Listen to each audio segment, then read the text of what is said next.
ಮುಂದೆ ಹೋಗ್ಬಿಟ್ಟು ಬಂದ್ರ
ಈಗಷ್ಟೇ ಮೈಸೂರಿಗೆ ಸಿದ್ದರಾಮಯ್ಯನವರು ಆಗಮಿಸಿದರೆ ಮುಖ್ಯಮಂತ್ರಿಗಳಿಗೆ ಜಿಲ್ಲಾಡಳಿತದ ವತಿಯಿಂದ ಈಗ ಸ್ವಾಗತವನ್ನು ಕೋರಲಾಯಿತು.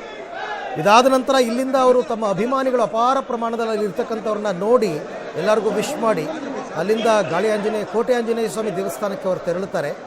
ಅಲ್ಲೊಂದು ಪ್ರವಾಸೋದ್ಯಮ ಇಲಾಖೆಯ ಕಾರ್ಯಕ್ರಮ ಇದೆ, ಅದನ್ನು ಮುಗಿಸಿ ನಂತರ ಅವರು ಜಿಲ್ಲಾ ಪಂಚಾಯತ್ ಸಭಾಂಗಣಕ್ಕೆ ಬರ್ತಾರೆ. ಅಲ್ಲಿ KDP ಸಭೆ, ಇವತ್ತು ಇಡೀ ದಿನ KDP ಸಭೆಯಲ್ಲಿ ಮುಖ್ಯಮಂತ್ರಿಗಳು ಪಾಲ್ಗೊಳ್ತಾ ಇದ್ದಾರೆ. ಈಗಾಗಲೇ ಅವ್ರನ್ನ ಸ್ವಾಗತ ಮಾಡೋದಕ್ಕೆ ಮೂಡ ಅಧ್ಯಕ್ಷ ಮರಿಗೌಡರು ಬಂದಿದ್ದರು. ಕಾಂಗ್ರೆಸ್ನವರೇ ಅವ್ರನ್ನ ಬೈದು ಕಳಿಸ್ಬಿಟ್ರು, ನೀವು ಇಲ್ಲಿ ಇರ್ಕೂಡ್ದು ಅಂತ. ಮತ್ತೊಂದು ಕಡೆ ಜಿಲ್ಲಾ ಪಂಚಾಯತ್ ಕಚೇರಿಗೆ ಮುತ್ತಿಗೆ ಹಾಕೋದಕ್ಕೆ BJP ಒಂದು ದೊಡ್ಡ ತಂಡ ಈಗ ರೆಡಿಯಾಗಿದೆ. ಅವ್ರನ್ನ ವಶಕ್ಕೆ ಪಡೆಯೋದಕ್ಕೆ ಪೊಲೀಸರು ಕೂಡ ರೆಡಿಯಾಗಿದ್ದಾರೆ. 3 ದಿನಗಳ ಪ್ರವಾಸವನ್ನು ಮುಖ್ಯಮಂತ್ರಿಗಳು ಕೈಗೊಂಡಿರ್ತಕ್ಕಂಥದ್ದು. ಇದು ಒಟ್ಟಾರೆ ಮಾತಾಡ್ತಿದ್ದಾರೆ ನೋಡಿ Siddaramaiah. Need for a national campaign from India bloc to save democracy and federalism.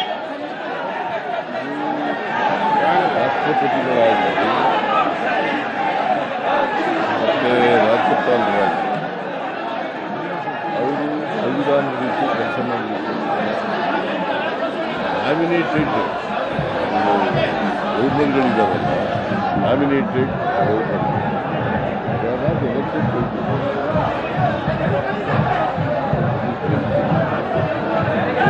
Constitution head ಅವರು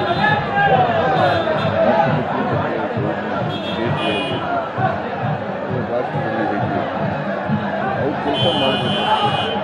ಮತ್ತು ನಾವೆಲ್ಲ ಜನಗಳಿಂದ ಆಯ್ಕೆ ಆಗಬೇಕು.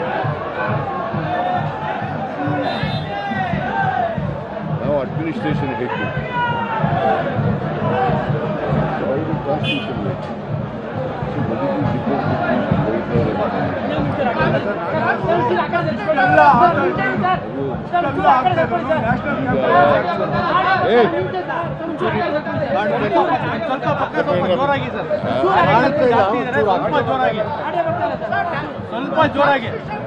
ಇಡೀ ದೇಶದಲ್ಲಿ ಒಂದು ಕ್ಯಾಂಪೇನ್ ಆಗಬಾರ್ದು ಸರ್, ಇದ್ರ ವಿರುದ್ಧ ಡಿಬೇಟ್ ಆಗಬೇಕು. ಇಡೀ ದೇಶದಲ್ಲಿ ಡಿಬೇಟ್ ಆಗಬೇಕು. ಯಾರೇ ರಾಜ್ಯಪಾಲರುಗಳು ಅಡ್ಮಿನಿಸ್ಟ್ರೇಷನಲ್ಲಿ ತಲೆ ಹಾಕಬಾರ್ದು, ಯಾರ್ಯಾರಾಗಬೇಕು that is what constitution says.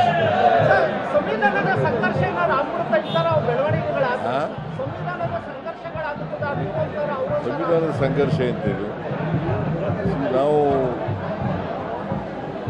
ಅಡ್ಮಿನಿಸ್ಟ್ರೇಷನನ್ನು ನಡೆಸ್ತಾ ಇದ್ದೀವಿ. ಜನ ನಮಗೆ ಮ್ಯಾಂಡೇಟ್ ಕೊಟ್ಟಿದ್ದಾರೆ. ಈ ರಾಜ್ಯದ 5 ವರ್ಷ ನೀವು ಆಡಳಿತ ಮಾಡಿ ಅಭಿವೃದ್ಧಿಪಡಿಸಿ ಅಂತ ಜನ ಮ್ಯಾಂಡೇಟ್ ಕೊಟ್ಟಿದ್ದಾರೆ. ಅದರ ಪ್ರಕಾರ ಮಾಡ್ತಾ ಇದ್ದೀವಿ. ಆಪರೇಷನ್ ಕಮಲದ ಮುಂದುವರೆದ ಭಾಗ ಆಗೋಗಿತ್ತ ಅಂತ ಇಡಿ ಮತ್ತೆ CBI ಇಲ್ಲಿ ಇಡಿ CBI